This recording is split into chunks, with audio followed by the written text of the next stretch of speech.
अमर कर दो, बन जाओ गीत मेरे, संगीत अमर कर दो। ओठों से छू लो तुम मेरा गीत अमर कर दो।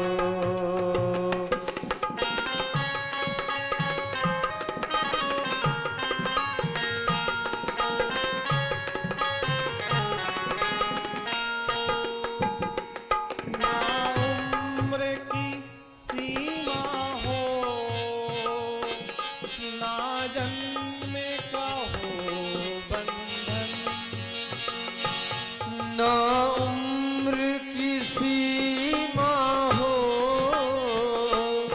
ना जन्मों का हो बंधन, ना उम्र की सीमा हो, ना जन्म का हो बंधन, ना उम्र की सीमा हो,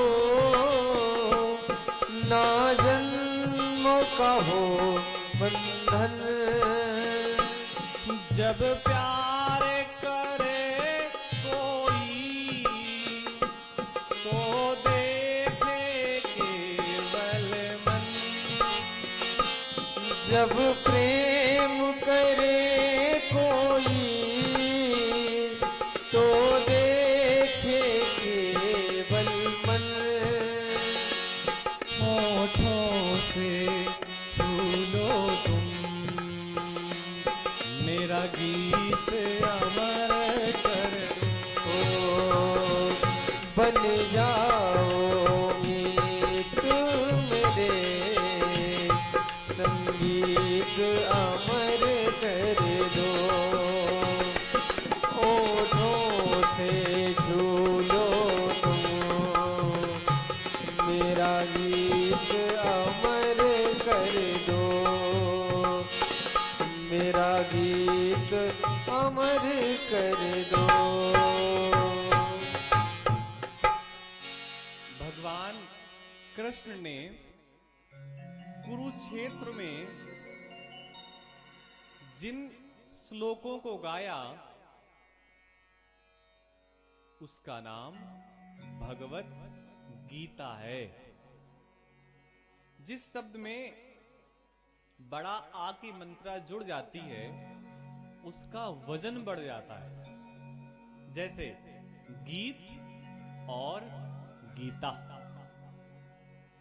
जैसे पाप और दूसरा वाला शब्द।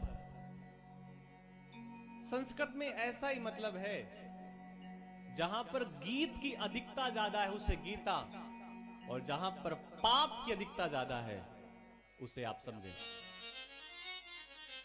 क्यों तो एक गीत तो सबको पता होता है जिसे गोपी गीत कहते हैं, गोपियों ने जगाया उसे गोपी गीत कहा गया। भ्रमर को देखकर जो बोला गया उसे भ्रमर गीत गाया कहा गया। तो ये सारे ग्रंथ गीत हैं। भागवत कथा में ऐसा आता है कि जब सुखदेव मुनि परीक्षित को कथा श्रवण करा रहे थे, कथा मृतम या कथा अमृत, कथा अमृत है ना। जिसने इस कथा को पूरे मन से श्रवण किया वो क्या हो गया? अमर हो गया। उनमें से सर्वश्रेष्ठ नाम आता है परीक्षित का। उसने कथा सुनी और वो अमर हो गया। हजारों सालों से अनेकों लोग कथा सुना रहे हैं और सदियों सदियों तक सुनाते रहेंगे, लेकिन परीक्षित अपनी जगह स्थित रहेगा, वो कभी नहीं बदलेगा। क्योंकि उसने कथा सुनी है। और कैसी कथा? अमृतमयी कथा, कथा अमृत, कथा अमृत, और वो अमर हो गया।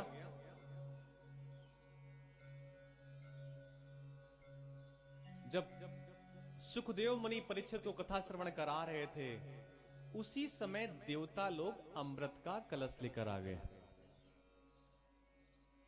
देवताओं ने कहा, गुरुदेव आप इन्हें 7 दिन कथा सुनाकर के कष्ट क्यों उठाएंगे? आप इन्हें अमृत पिला दीजिए, उससे क्या होगा? तो जो तक्षक नाम का सर्प इन्हें काटने वाला है, वो कितना भी काटे, जब ये अमृत पी लेंगे तो इनके प्राण ही नहीं जाएंगे। तो परीक्षित बड़े खुश हुए, सुखदेव मुनि बड़े प्रसन्न हुए कि देवता लोग इतना भला चाहते हैं लोगों का। तो परीक्षित सुखदेव ने कहा कि पिला दीजिए। तो देवताओं ने कहा, अभी हमारी पूरी बात नहीं हुई। अच्छा, अभी कुछ बाकी है? हाँ बोलो। आप परीक्षित को अमृत पिला दीजिए, और ये जो कथा आप परीक्षित को सुनाने वाले हैं, ये परीक्षित को ना सुनाइए, ये हमें सुना दीजिए। इसको कहते हैं विनिमय, आदान प्रदान, गिव एंड टेक, लेना देना।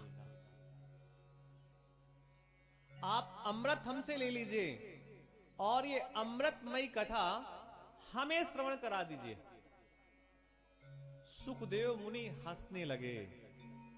उन्होंने कहा, इसका मतलब आप अमृत से इस कथा का विनिमय करना चाहते हैं, अमृत के बदले कथा श्रवण करना चाहते हैं।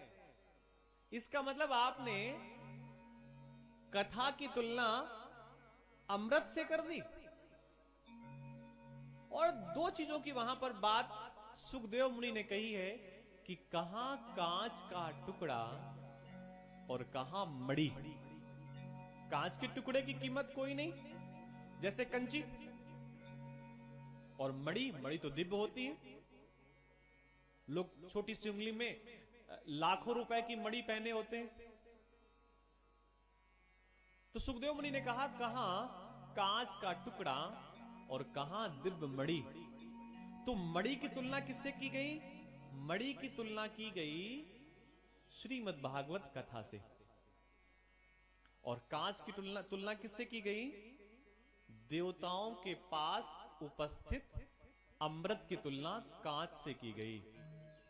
और हंस करके, मुस्कुरा करके सुखदेव मुनि ने देवताओं को भगा दिया, ये कह करके कि विनिमय करने आए हैं।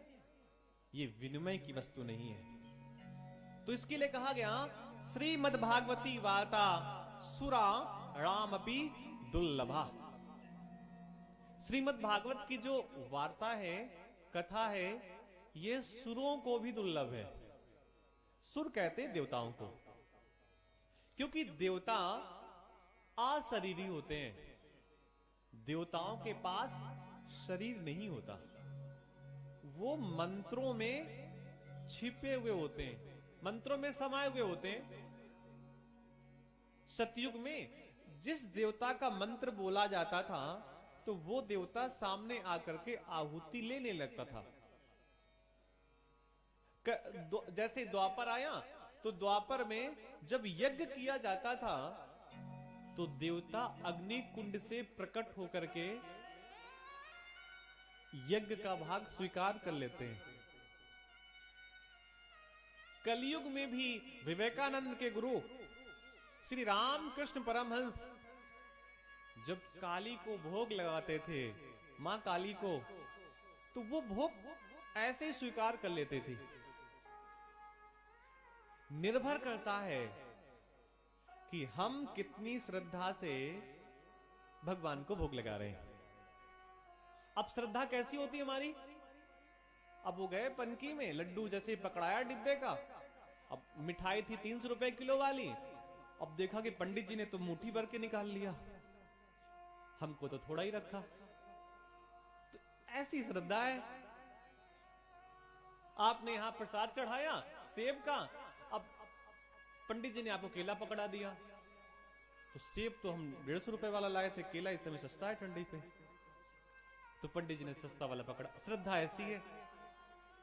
तो भैया श्रद्धा ऐसी है तो जैसी श्रद्धा वैसे सुमन, जैसी श्रद्धा वैसे फल। श्रद्धा समझिए, श्रद्धा कैसी होती है। एक ना रथ चलाने वाले का बेटा एक उन गुरुओं के पास पहुंचा, उन गुरु के पास पहुंचा